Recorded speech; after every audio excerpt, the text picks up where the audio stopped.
이제 하나님 말씀 함께 보도록 하겠는데요. 하나님 말씀은 요한복음 11장 38절부터 44절까지의 말씀 우리 함께 보도록 할 텐데, 여러분 성경책을 찾으시고 제가 한 절, 여러분이 한 절 교독하고 마지막 절은 우리 함께 봉독하도록 하겠습니다.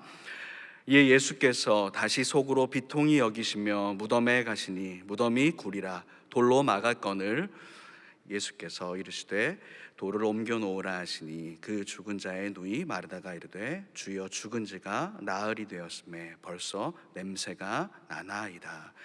예수께서 이르시되 내 말이 내가 믿으면 하나님의 영광을 보리라 하지 아니하였느냐 하시니 돌을 옮겨 놓으니 예수께서 눈을 들어 우러러 보시고 이르시되 아버지여 내 말을 들으신 것을 감사하나이다. 항상 내 말을 들으시는 줄을 내가 알았나이다. 그러나 이 말씀하옵는 것은 둘러선 무리를 위함이니 곧 아버지께서 나를 보내신 것을 그들로 믿게 하려 함이니이다. 이 말씀을 하시고 큰 소리로 나사로야 나오라 부르시니 함께 읽겠습니다. 죽은 자가 수족을 배로 동인 채로 나오는데 그 얼굴은 수건에 쌓였더라. 예수께서 이르시되 풀어놓아 다니게 하라 하시니라. 아멘. 네, 저는 이 말씀을 가지고 나사로야 나오라라는 제목으로 하나님 말씀 함께 나누도록 하겠습니다. 이제 새해를 시작하고 오늘 시간이 며칠 지났습니다. 새해를 맞이하면서 여러분 많은 기대와 또한 설렘 가운데 혹은 다짐 가운데 이 새해를 시작하시면서 그렇게 하루하루를 보내실 텐데요. 하지만 때로 우리에게는 여전히 우리 마음 가운데 혹 고민들, 근심들, 또한 염려와 두려움들이 여전히 있을 수가 있습니다. 여러분, 우리 가운데는 어떤 두려움들이 있을 수 있을까요? 때로는 우리 가운데 건강에 대한 두려움들이 있습니다. 특별히 코로나의 상황들이 아직 끝나지 않았기 때문에 혹 내가 건강 가운데 어려움이 있진 않을까 하는 두려움이 있을 수도 있습니다. 저도 이 주변에 요즘 살펴보면 제가 아는 분들 가운데서도 코로나에 확진됐다는 소식들을 들으면서 이게 정말 남 얘기가 아니구나 이렇게 하는 생각이 들곤 합니다. 함께 기도하게 되는데요. 저도 몇 달 전에 좀 감기 기운이 있어서 목이 좀 칼칼하면서 이렇게 기침이 좀 나왔었는데 제 마음속에도 혹 내가 이렇게 하는 걱정과 이런 마음들이 생기는 것이 제 마음 가운데 발견하게 되었습니다. 그런 마음들이 두려움이 있을 수 있고요. 혹 나 가운데 혹 우리 가족들 가운데 혹 질병은 걸리지 않을까 이러한 두려움이 우리 가운데 찾아올 수도 있습니다. 또 우리 가운데는요, 또 그러한 또 성과에 대한 그것을 이루지 못할까 하는 그런 두려움과 고민도 있을 수 있습니다. 내가 이 분기 가운데 이러한 목표를 이루어야 되는데 그러지 못하는 것은 아닐까 하는 걱정들, 내가 사업 가운데 장사하는 가운데 이렇게 수입을 거둬야 되는데 이 목표를 이루지 못하는 것은 아닐까 하는 생각도 들기도 합니다. 우리 수험생들 수시가 끝나고 이제 정시 또 시험을 지금 진행하고 있는데 내가 목표로 하는 대학교, 내 결과를 거두지 못하는 것은 아닐까 하는 두려움이 그 마음 가운데 있을 수가 있습니다. 그리고 무엇보다 가장 우리 마음 가운데 있는 두려움 가운데 하나는 바로 죽음에 대한 두려움입니다. 죽음, 과연 죽음은 나에게 오는 것인가? 죽음은 과연 어떤 것인가? 이런 고민과 두려움들이 우리 가운데 있을 수 있습니다. 사람들은 때로 이 죽음에 대해 생각할 때 내가 죽으면 과연 어떻게 될까? 이렇게 질문을 하기도 합니다. 그래서 어떤 사람들은 죽으면 그냥 나의 기억도 모두 소멸돼 버리고 그냥 모든 것이 끝난다 이렇게 이야기하는 사람들도 있습니다. 그리고 혹자들은 죽으면 내가 다른 생명체로 태어날 것이다 이렇게 주장하는 사람들도 있습니다. 그리고 막연하게 우리가 죽으면 사후의 세계가 있을 것이다 생각하는 그런 사람들도 있을 것입니다. 그리고 무엇보다 대부분의 사람들은 죽음에 대해서 아예 맞닥뜨리기도 싫어하고 그냥 그것에 대해서 잘 모르기도 하고 생각하기도 두려워하는 그런 마음들이 있을 것입니다. 미국의 계몽사상가이자 정치인이었던 벤자민 프랭클린이란 분이, 이분은 피레침을 만든 과학자이기도 했고요. 그럼 프랭클린 다이어리 사용하시는 분이 있을 텐데 바로 이분의 이름을 따서 하는 겁니다. 가장 지혜로운 미국이라는 칭호를 받은 분이고 지금도 $100 지폐에 이제 초상화가 들어있는 분인데요. 이분이 많은 또 명언들을 남겼습니다. 예를 들면 실천이 말보다 낫다, 이런 말들, 이건 사실 당연한 말이긴 한데 하나의 오늘은 두 개의 내일보다 더 큰 가치가 있다, 이런 명언들을 남기겠습니다. 오늘이 정말 소중하다는 것을 의미하는 것이죠. 그런데 이분의 한 말 가운데, 명언 가운데 이런 말을 남겼다고 합니다. 이 세상에서 죽음과 세금만큼 확실한 것은 없다라고 이야기했다고 합니다. 여러분 동의가 되십니까? 죽음과 세금은 결코 피할 수 없다, 반드시 나에게 찾아온다라는 이런 말을 남겼는데, 바로 사람이 태어났을 때 마지막 결국에 누구든지 죽음을 맞닥뜨리게 된다는 것입니다. 여러분, 나사로 증후군이라는 용어가 있습니다. 라자루스 신드롬이란 말인데 예전에 TV 프로나 이런 곳에서 소개가 되기도 했었습니다. 이 정의는 심폐소생술이 중단된 후에 자발순환에 지연된 회복, 이렇게 어려운 말로 정의를 하는데, 한마디로 말하면 죽은 사람이 다시 살아나는 그런 사건을 이야기하는 것입니다. 의학문헌에 처음 기록된 1982년 이후에 한 38번 정도 기록에 좀 남아 있다고 하고, 보통 죽은 다음에 10분 이내에 갑작스럽게 살아나는 경우를 이 라자루스 신드롬이라고 표현한다고 합니다. 그런데 수세기 전에 18세기, 19세기 정도에 이 신드롬이 사람들에게 많은 관심을 갖고 유행처럼 번지던 때가 있었다고 합니다. 그래서 그 당시에 유명 인사들도 유언장이나 그런 기록들에게 여러 가지 말들을 남겼던 것을 볼 수가 있는데, 체스터필드 백작이라는 영국의 대표 신사, 그 양복으로도 유명한 이분이 그 유언 가운데 내가 죽었다가 다시 살아날 수가 있으니까 나를 결코 바로 묻지 말라, 이런 유언을 남겼다고 합니다. 조지 워싱턴도 그의 자서전 가운데 내가 죽은 다음에 2-3일 후에도 깨어나지 않으면 그때 나를 땅에 묻어라, 이렇게 이야기했다고 합니다. 음악가 쇼팽도 내가 산채로 묻히는 것이 아닐까 하는 그런 걱정들을 사람들에게 이야기했다고 합니다. 그래서 이 당시 18세기, 19세기에 이런 것에 대한 관심을 가졌던 사람들은 특별히 자기의 관도요, 안전관이라는 것을 마련했다고 합니다. 그 무슨 말이냐면, 예를 들면 관에 자기가 묻혔을 때에 그 안에 종을 두는 것이죠. 종을 딸랑딸랑 종을 두어서 그 줄을 이어서 공원 관리사무소로 연결을 하는 겁니다. 내가 혹시 다시 살아나면 그냥 죽을 수 없으니까 종을 칠 테니까 그 표시로 나를 살려줘라, 이렇게 하는 안전관을 마련한 사람들도 있었고, 관 안에 공기를 주입한다든지 또 사다리를 마련한다든지, 심지어 어떤 관은 스프링을 마련해서 혹 죽었다가 살아나면 툭 치면 관이 번쩍 열리도록 이렇게 하는 관을 마련할 정도로 다시 혹시 살지 않을까 하는 그런 관심들이 이 당시에 사람들 가운데 있었다고 합니다. 여러분, 이 사람들은 왜 그렇게 이야기하고 생각을 했을까요? 바로 죽음에 대한 두려움 때문이겠죠. 그리고 내가 조금 더 살고 싶은 그 마음 가운데 이러한 이야기들이 있지 않았는가 생각이 듭니다. 그런데 성경은 우리에게 분명하게 말씀하고 계십니다. 저희 히브리서 9장 27절 말씀 한번 보도록 할까요? 한번 죽는 것은 사람에게 정해진 것이요 그 후에는 심판이 있으리니, 명확하게 말씀하고 계십니다.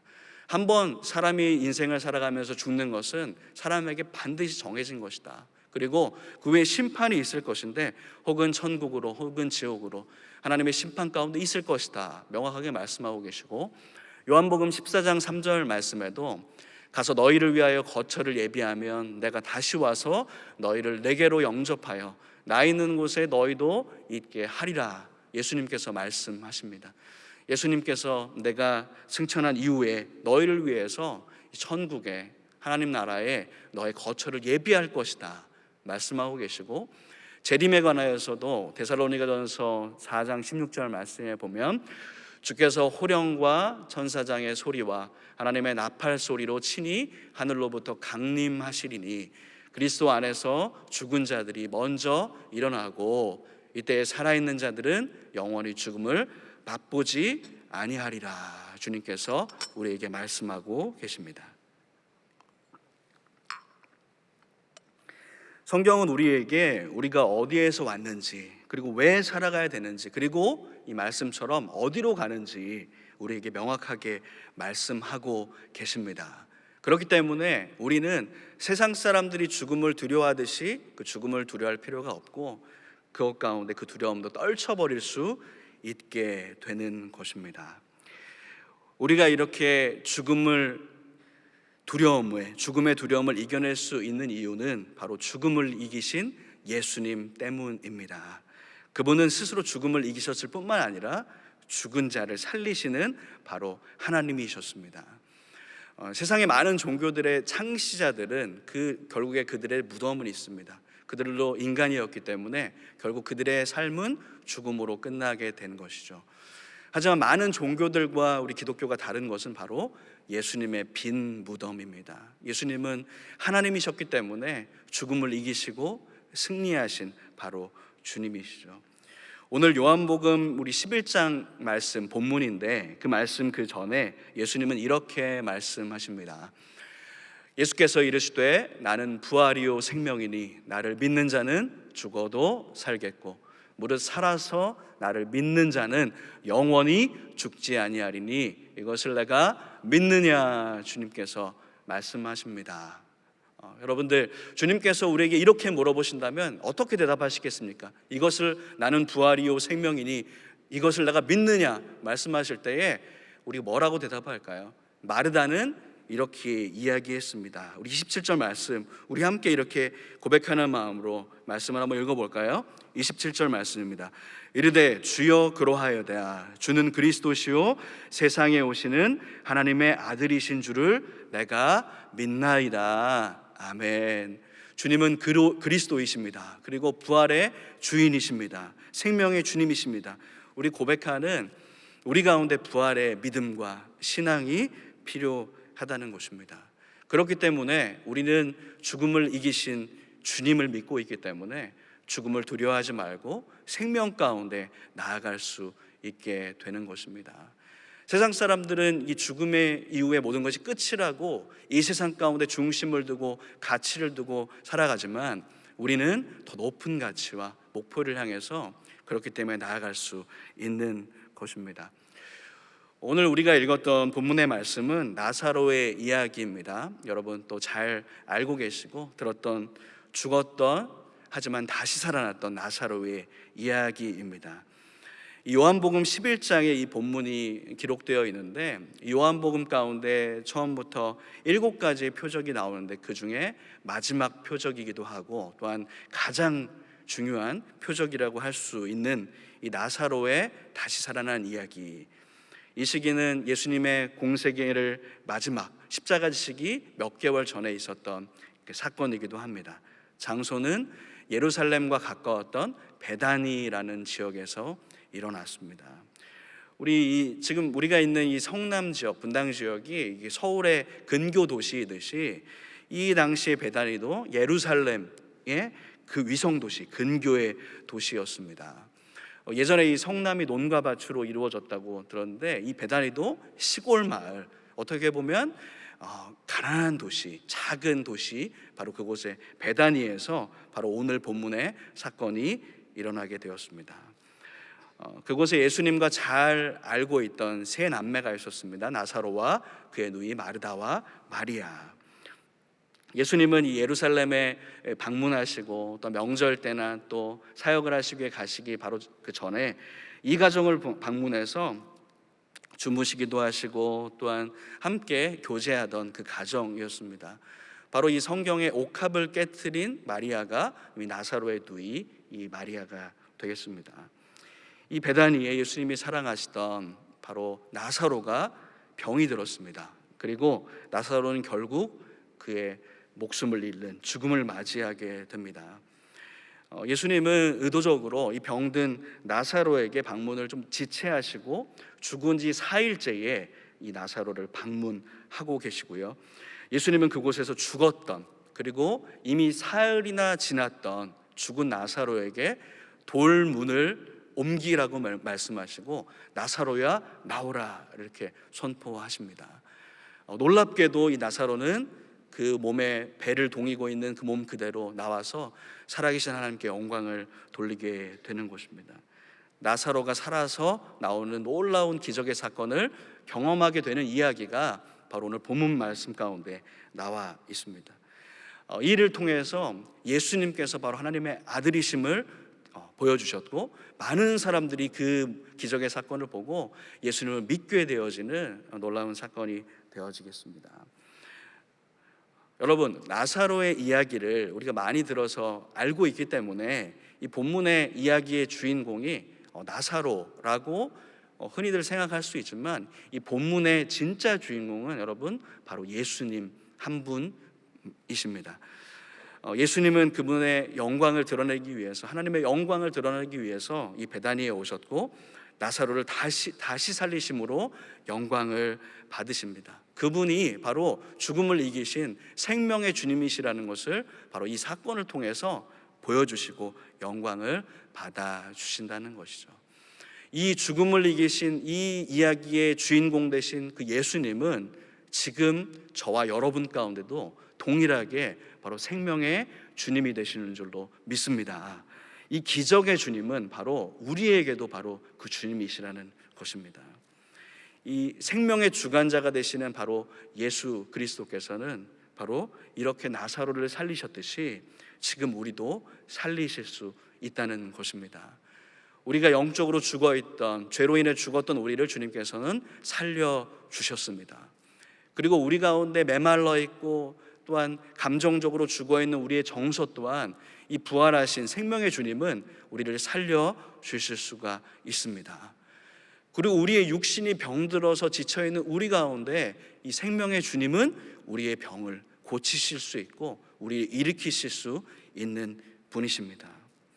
또한 혹 우리 가운데 오래되어서 묵은 땅과 같은, 어쩌면 사회와 같이 굳어버린 우리의 믿음을 가진 우리 가운데도 그 주님께서 찾아오시면 생명의 주님은 우리의 믿음을 다시금 살리실 수 있는 능력의 주님이시라는 것입니다.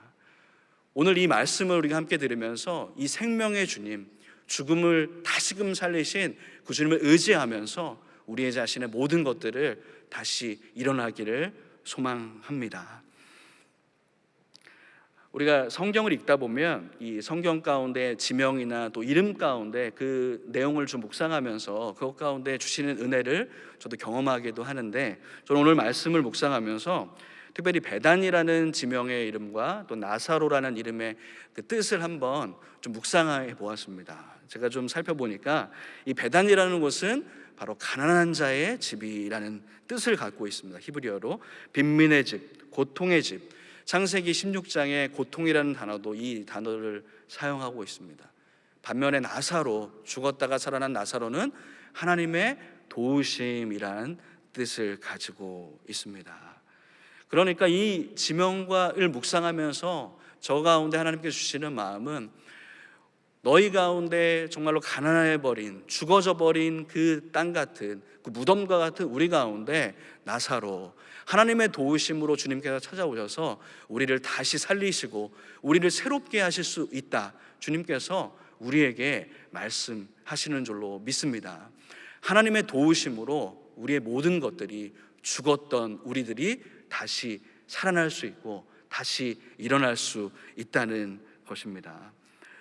예수님은 나사로를 살리시기 전에 마르다와 마리아에게 이렇게 말씀하십니다. 오늘 읽었던 본문 40절에 보면, 내가 믿으면 하나님의 영광을 볼 것이다. 너희가 믿으면 주님의 영광을 볼 것이다 라고 말씀하고 계신데, 여러분 이 기적을 그런데 본다고 해서 모든 사람이 믿게 되었느냐 하면 꼭 그렇지만은 않은 것 같습니다. 제가 오늘 말씀 본문의 뒤 말씀으로 좀 읽도록 할 텐데 45절 제가 좀 보겠습니다. 45절부터 마리아에게 와서 예수께서 하신 일을 본 많은 유대인들이 그를 믿었습니다. 믿었으나 46절에 보면 그 중에 어떤 자는 바리새인들에게 가서 예수께서 하신 일을 알리니라. 47절 말씀, 이에 대제사장들과 바리새인들이 공회를 모으고 이르되 이 사람이 많은 표적을 행하니 우리가 어떻게 하겠느냐 상의하면서 53절 말씀에 보면 이날부터는 그들이 예수를 죽이려고 모의하니라 이렇게 기록하고 있습니다. 여러분들, 대제사장들과 바리새인들은 이 놀라운 소식, 기적의 사건을 들었습니다. 그리고 이것이 사실임을 알고 있었습니다. 그런데 오히려 그 사건을 보았지만 예수님을 죽이려고 모의하고 있는 것을 볼 수가 있습니다. 예수님을 믿지도 인정하지도 않았다는 것이죠. 어떤 분들 가운데 이런 이야기 하시는 분들이 있습니다. 나에게 기적을 보여주십시오. 그러면 주님을 믿겠습니다. 나에게 예수님을 내 눈앞에 가져다 주십시오. 보여주십시오. 그러면 내가 주님을 믿겠습니다. 이렇게 이야기하시는 분들이 종종 있습니다. 그런데 여러분, 믿지 않는 사람들은 그 눈에 보일지라도, 기적을 내 눈에 목도한다 할지라도 결코 믿지 않는다는 것을 기억하시기 바랍니다. 저는 그래서 예수님과 너무나 가깝게 지냈던 두 사람, 하지만 그 결과는 너무나 대비됐던 두 사람을 여러분께 비교하고 싶습니다. 바로 마리아와 가룟 유다입니다. 이 마리아는 향유 옥합을 깨뜨렸던 마리아의 헌신, 바로 나사로의 누이였던 이 마리아, 그리고 그와 대비되는 가룟 유다의 배신을 살펴보고 싶습니다. 가룟 유다는 예수님의 12제자 가운데 한 사람이었습니다. 누구보다 예수님과 가까이 있었고 3년 이상을 예수님과 함께 교제하며 먹고 자며 주님의 말씀을 듣고 또한 기적을 그의 눈으로 목도한 바로 가룟 유다였습니다.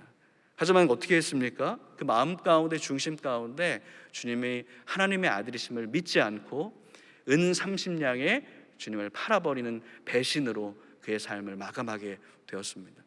하지만 예수님과 함께 관계를 맺고 예수님과 함께 했던 이 마리아는 끝까지 주님을 따랐고 그의 향유 옥합을 깨뜨려서 300데나리온, 너무나 값진 금액이 되는 향유 옥합을 깨뜨려서 주님 앞에 헌신한 이 마리아의 모습이었습니다. 이 옥합을 깨뜨렸을 때 사실 가장 분노한 사람도 이 가롯 유다였습니다. 그리고 이 모습을 보면서 예수님을 유대 간원에게 팔겠다 결심하고 그렇게 실행한 가롯 유다의 모습이었습니다. 여러분, 너무나 대비되는 그 두 사람이 아니겠습니까? 두 사람 모두 예수님과 함께 너무나 많은 것들을 나누고 주의 말씀을 듣고 기적을 경험한 동일한 사람들이었습니다. 하지만 그 마음 가운데 주님이 나의 생명의 주인님이십니다, 나에게 하나님의 아들이 바로 주님이십니다 라를 믿었느냐 그렇지 않느냐에 따라서 그의 삶은 완전히 대비되는 사람이 되었다는 것입니다. 우리 사랑하는 성도 여러분들, 우리 예수님은 여러분들에게 어떠한 주님이십니까?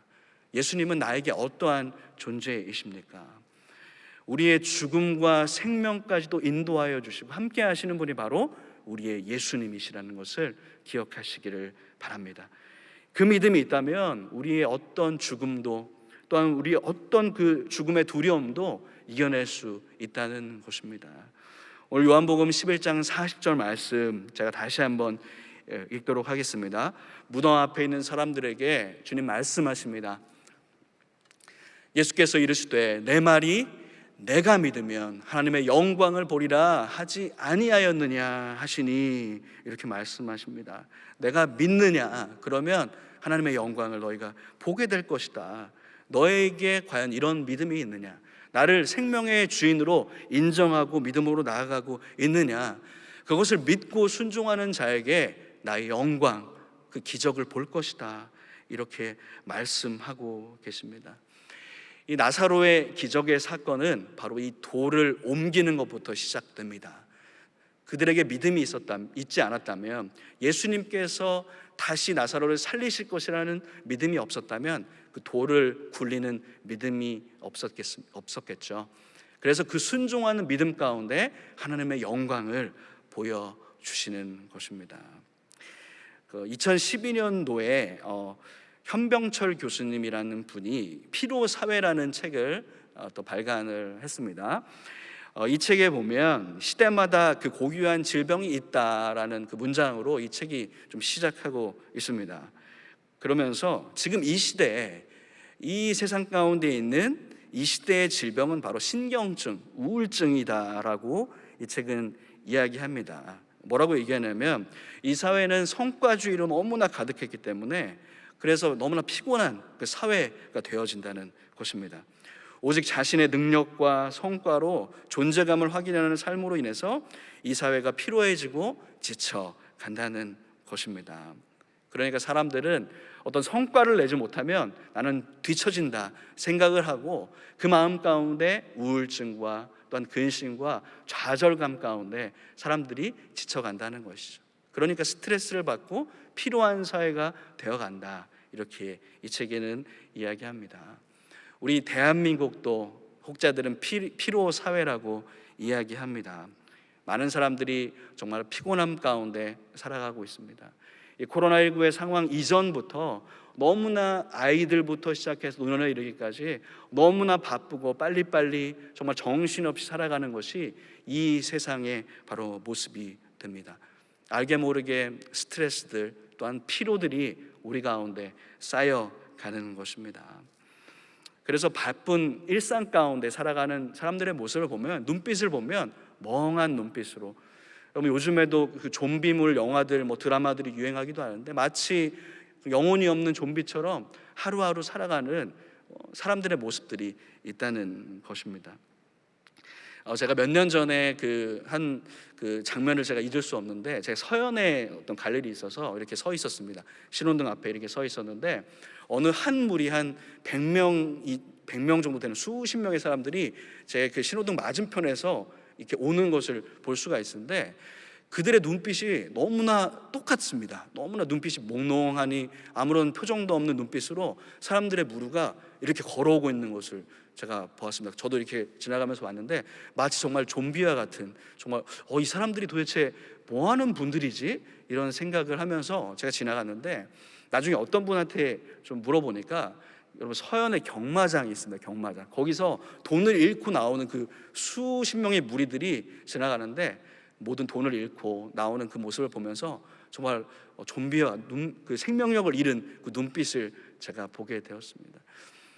입시로 준비하는 수험생들, 요즘 학생들 눈빛을 바라보면 학원이 끝나고 나오면서 그 눈빛이 너무나 표정도 없고 지쳐있는 그 모습을 발견하게 됩니다. 또 퇴근하여 지하철을 타고 오는 직장인들의 모습들 가운데 혹은 졸기도 하고 또한 핸드폰을 하기도 하지만 너무나 지쳐버려서 눈빛을 잃어버린, 생명력을 어쩌면 잃어버린 사람들의 모습을 많이 우리가 볼 수가 있습니다. 올해 우리 할렐루야 교회 표어가 바로 교회여 일어나라입니다. 세상의 빛으로 소금으로 나아가자, 우리가 다짐하면서 우리 함께 선포하면서 나아가고 있는데, 우리가 한 분 한 분이 주님의 작은 교회로서 일어나려면 우리 가운데 먼저 생명력이 회복되어야 될 줄로 믿습니다. 우리가 다시 살아나야 한다는 것이죠. 혹 우리의 지금의 상태가, 마음의 상태가 무덤과 같은 그런 상태라면 무덤의 돌문을 옮기고 다시금 우리가 일어나서 살아서 주님께 담대히 나아가야 될 것입니다. 우리 교회 그 5층 우리 조이 가든에 보면 여러분 한 번씩 보신 적이 있으시죠? 바로 이러한 그림이 있습니다. 이 무덤의 돌을 옮기고 있는 장면인데, 우리 지금은 교회에 올 수 없어 볼 수가 없지만 우리 기존에 있는 벽면을 좀 살려서 너무나 멋지게 우리 뉴웨이브 청년이 그린 작품으로 알고 있습니다. 바로 이 죽었던 무덤의 돌을 옮기고 있는 이 사람의 모습인데, 우리가 주님의 생기를 얻고 생명을 얻고 다시 일어나려면 지금 이 사람의 그 돌을 굴리고 있는 이 사람처럼 바로 돌을 굴려야 한다는 것입니다. 그리고 우리를 묶고 있던 배 조각들, 우리를 붙잡고 있던 그 모든 것들을 걷어내고 주님의 음성에 반응하며 나아가야 한다는 것입니다. 오늘 본문에 마르다와 마리아는 처음에 예수님께서 내가 나사로를 살릴 것이다 이야기할 때 처음에는 이해하지 못했습니다. 마지막 때에는 주님께서 우리를 살리실 것입니다, 그렇게 하실 것입니다, 이렇게 처음에는 이해하지 못했습니다. 하지만 이 돌 무덤에 돌을 굴려라 말씀하시는 그 주님의 말씀에 순종하면서 나아갔습니다. 이 믿음의 반응이 바로 돌을 굴리는 그런 과정이 되어지는 것이죠. 이렇게 믿음으로 반응할 때 주님께서는 주님의 영광을 보게 하여 주시는 것입니다.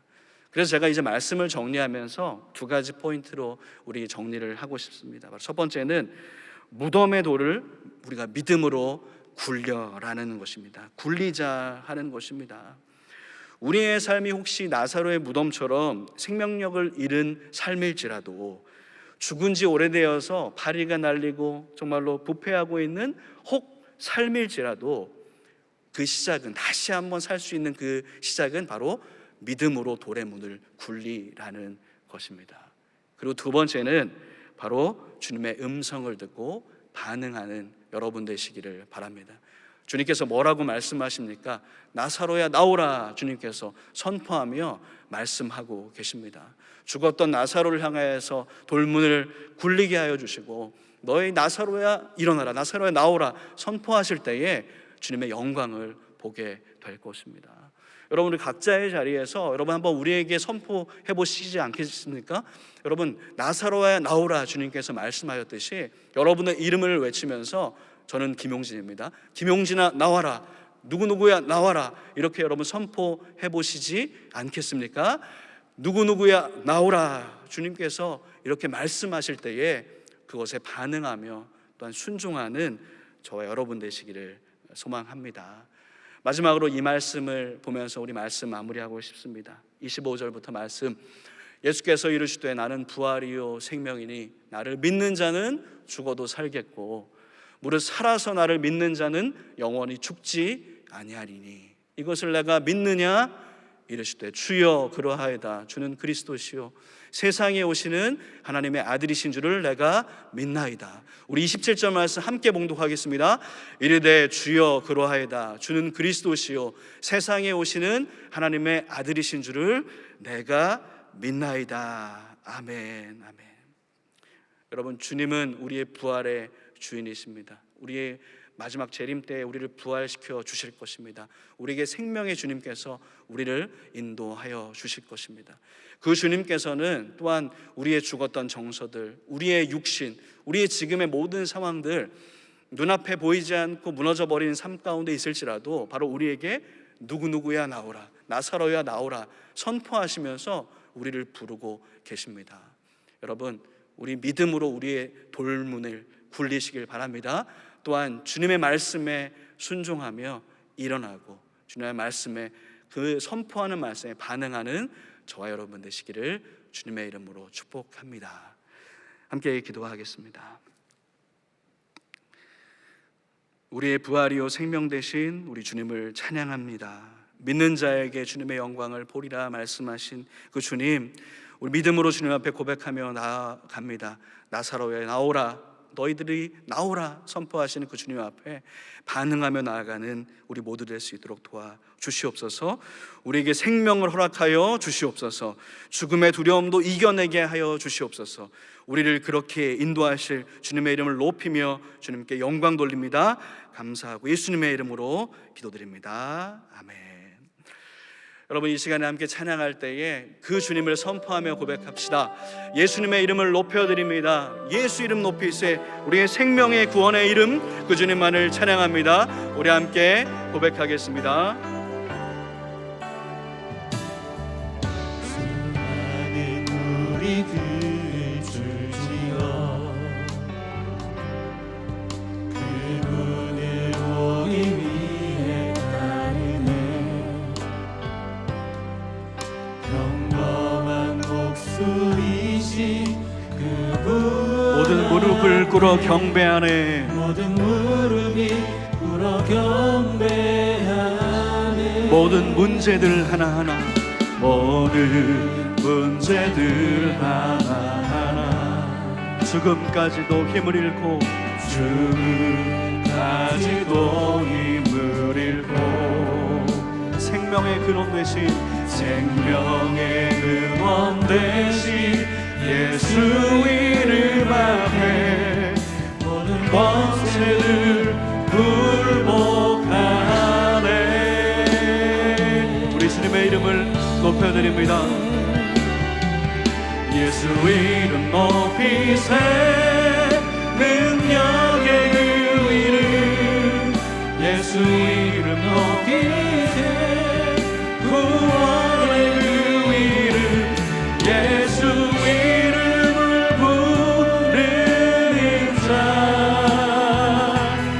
예수 이름을 믿는 자 예수 이름 앞에 나오는 자 예수 이름 앞에 나오는 자 복이 있도다. 나의 계획이 실패하고 나의 계획이 실패하고 나의 소망이 끊어질 때 주관자 되신 그분 앞에 나의 무릎을 꿇어 경배하네. 나의 삶을 그분께 맡길 때 비로소 나의 마음이 평안해. 우리의 구원의 반석 되신 주님 구원의 반석 되신 예수의 이름을 소리 높여 찬송하네.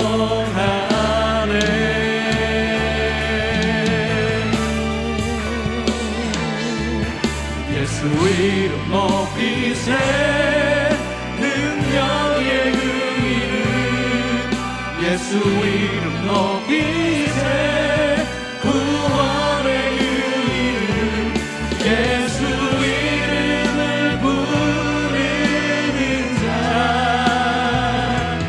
예수 이름을 믿는 자 예수 이름 앞에 나오는 자 복이. 우리 다시 한번 우리 주님께 선포하면서 예수님의 이름을 높여드립니다.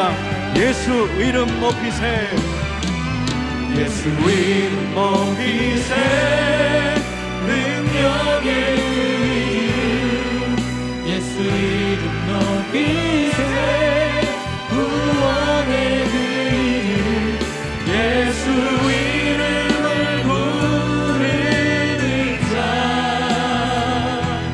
예수 이름을 믿는 자 예수 이름 앞에 나오는 자 복이 있도다.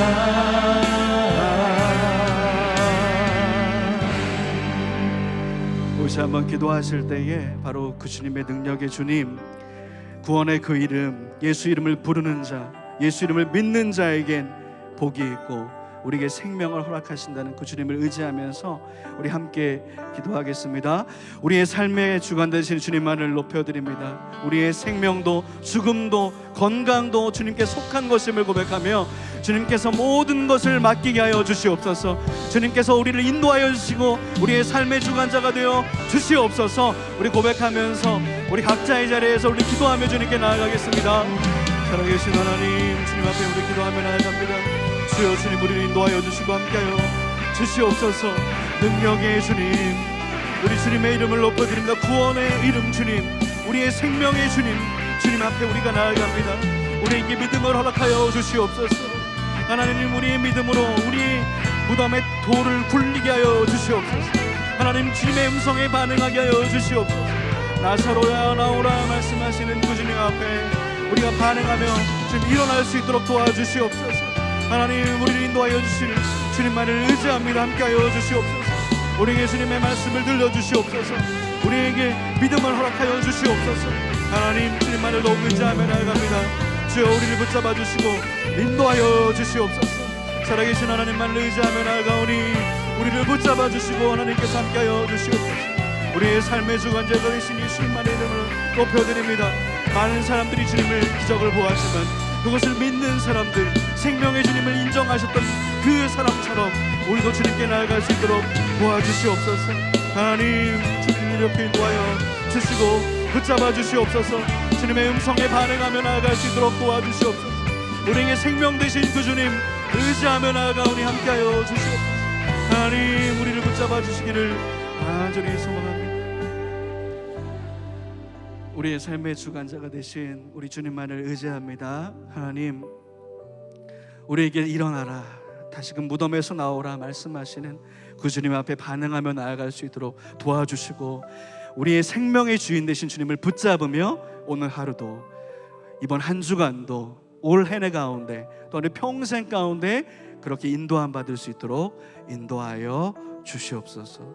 그렇게 인도하실 우리 주님 의지하며 예수님의 이름으로 기도드립니다. 아멘. 이제 축도하며 예배를 마칠 터인데, 여러분 축도 이후에 기도 제목이 나갈 것입니다. 우리 각자의 자리에서 계속해서 기도 제목을 가지고 기도하시는 여러분 되시기를 바랍니다.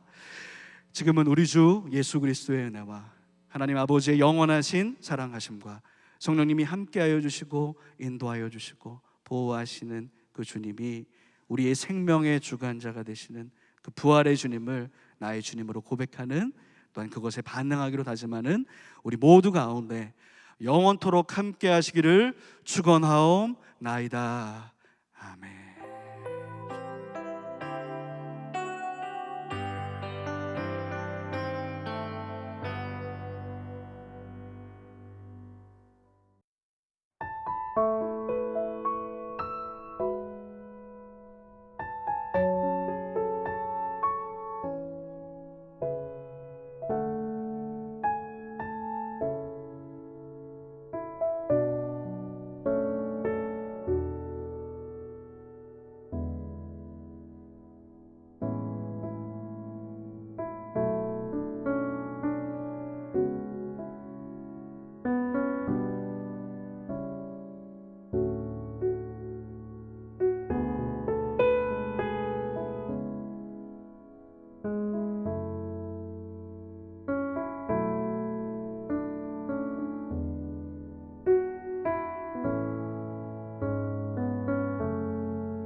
주옵소서.